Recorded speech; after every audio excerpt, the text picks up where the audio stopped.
What if the God we thank so loudly for our battlefield victories is actually weeping over them? The headlines are still fresh. We have all seen the footage playing on a loop on the evening news.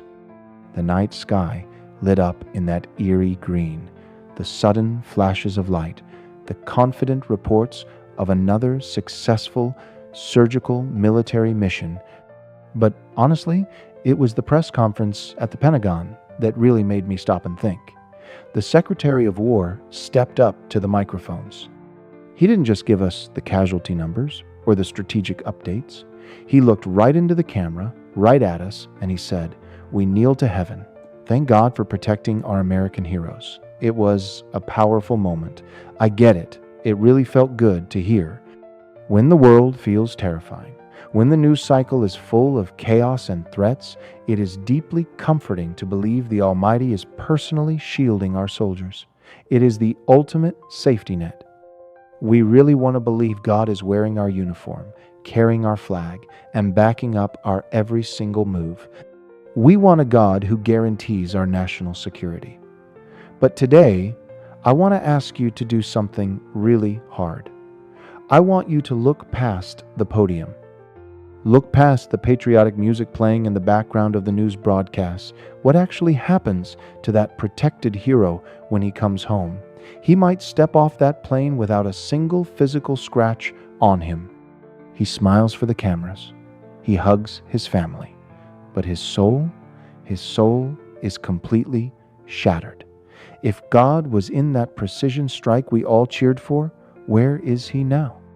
Where is God at 3 a.m, when that exact same soldier is sitting on the edge of his bed, sweating, shaking, drowning in a memory he just can't turn off? This is the silent crisis in our faith today. It is the dark side of mixing religion and nationalism that we just refuse to talk about in our churches. We have gotten really, really good at weaponizing God to make ourselves feel better about the ugly realities of the world. Think about what is actually happening here. War backs human beings into an impossible corner. We take a 19-year-old kid from Ohio or Texas. We put a rifle in his hands and we send him across the world to do things that break the human heart. We ask him to pull the trigger. And to survive that reality, to be able to sleep at night while our tax dollars pay for the bombs, we have to sanitize the whole thing. And how do we do that? We wrap the trauma in a flag. We baptize the violence in holy water. We tell ourselves it was a righteous crusade. When we claim God endorses our military, we aren't actually looking for his will. Let's be honest with ourselves for a second. We are just demanding his signature on our political agenda. We take the infinite creator of the universe and we shrink him down into a national mascot. We turn him into a cosmic security guard whose only job is to make sure our side wins the conflict. But here is the hard truth you will never hear on the cable news networks. Telling our returning soldiers that God chose our side does not protect them, it isolates them. Therapists have a name for what these men and women are going through. They call it moral injury. It is not just PTSD. PTSD is about your brain reacting to a threat to your life. Moral injury is different. It is a bleeding wound to the soul. It happens when you are forced to do or forced to watch something that completely breaks your own deeply held sense of right and wrong. It is the feeling of losing your own humanity. Imagine that young guy coming back from his deployment. He is completely haunted. He closes his eyes and he can't unsee the faces of the terrified people caught in the crossfire. He remembers the dust, the screaming, the panic. He remembers the heavy, crushing reality of the human lives he helped end. He comes home looking for some kind of peace. He is desperate for a way to carry this weight. But what do? Politicians, neighbors, and yes, even us pastors. We pat him on the back. We shake his hand at the grocery store. We say, "Thank you for your service. You did God's work over there. You should be proud." But his soul knows better. His spirit knows that war is always a tragedy, no matter what the politicians in Washington call it. When we call his trauma a holy duty, we steal his right to even grieve. We drown out his pain with our loud applause and our thank yous. We basically look him in the eye and tell him his guilt isn't real because God was on our side.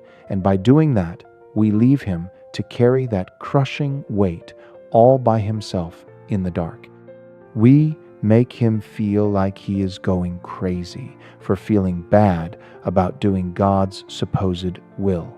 We have been in this exact spot before as a nation. During the absolute darkest days of the Civil War, Abraham Lincoln carried the weight of a dying country. Hundreds of thousands of young men were dead. Both the North and the South pushed him to publicly declare that God was exclusively on their side. Every preacher in the country was claiming divine favor, but Lincoln refused to play that game. He saw through the religious nationalism. In his second inaugural address, he said something incredibly profound.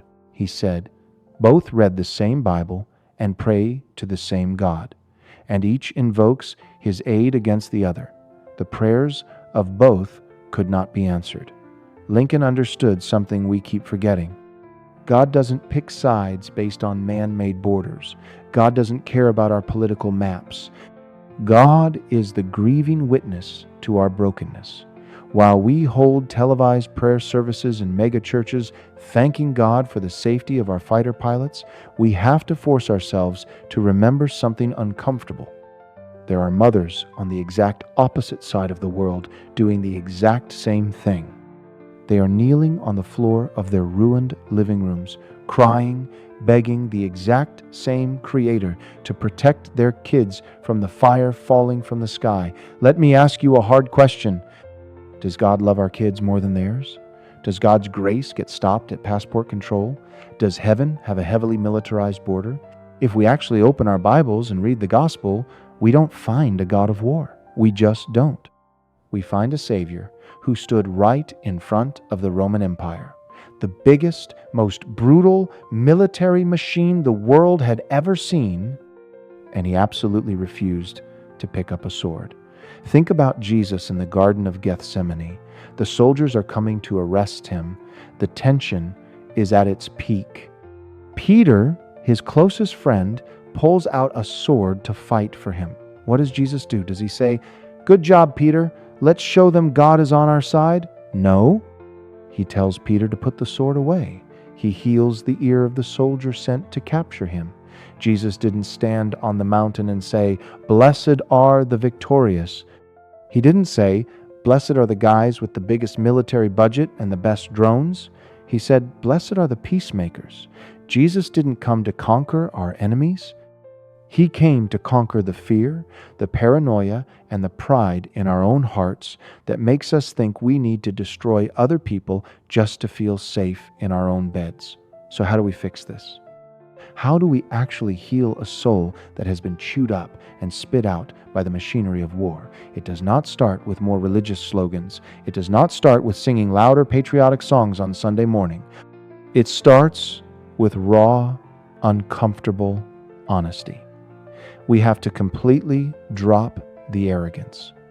As a church, as a community of believers, we need to drastically change how we welcome our veterans home. We need to create a space where a soldier doesn't have to pretend to be a flawless hero for an hour on Sunday. We have to be willing to just sit in the silence with them. You know the story of Job in the Bible? When Job lost absolutely everything, his friends came to him, and before they ruined it by opening their mouths and giving him terrible theological advice, they did something beautiful. For 7 days and 7 nights, they just sat with him in the ashes, in complete silence. Because the grief was too big for words. That is what we need to do. Stop rushing to say, "I'll pray for you," just to quickly end a conversation that makes you feel awkward. Sit down, look that veteran in the eye, and say, "I am here Tell me about the things you think are unforgivable. Tell me about the nightmares. I will sit in the ashes with you. I will not judge you. I will not try to wrap a flag around your pain. Real healing happens when we stop trying to justify the violence and start offering real, unconditional grace. We need places where a soldier can confess the darkest things they have done and be met with tears of empathy, not political debates about foreign policy. Let them cry. Let them be angry at God. Let them be angry at the government. Let them be furious at themselves without you jumping in to defend our national honor. Just let them be broken. God's healing doesn't drop from the sky like a lightning bolt. It moves slowly. It moves through ordinary people who are brave enough to admit that war is a catastrophic failure of humanity. Healing comes when we finally realize that every single person in a conflict on both sides of the firing line matters infinitely to the Creator. God isn't planting a victory flag in the rubble of a destroyed city. He is down in the thick dust, weeping with the mother who just lost her child, and He is sitting in the dark, holding the soldier who can't forget that child's face. The next time you see a confident leader on TV thanking God for a flawless military strike, I want you to pause for a second, turn down the volume. Ask yourself a really hard question.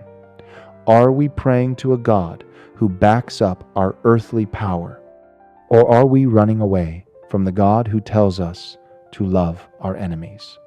When the cameras finally turn off and the news cycle moves on to the next big crisis, whose face do you see in the shadows? And as a follower of Christ, are you brave enough to offer them a grace that does not require a flag?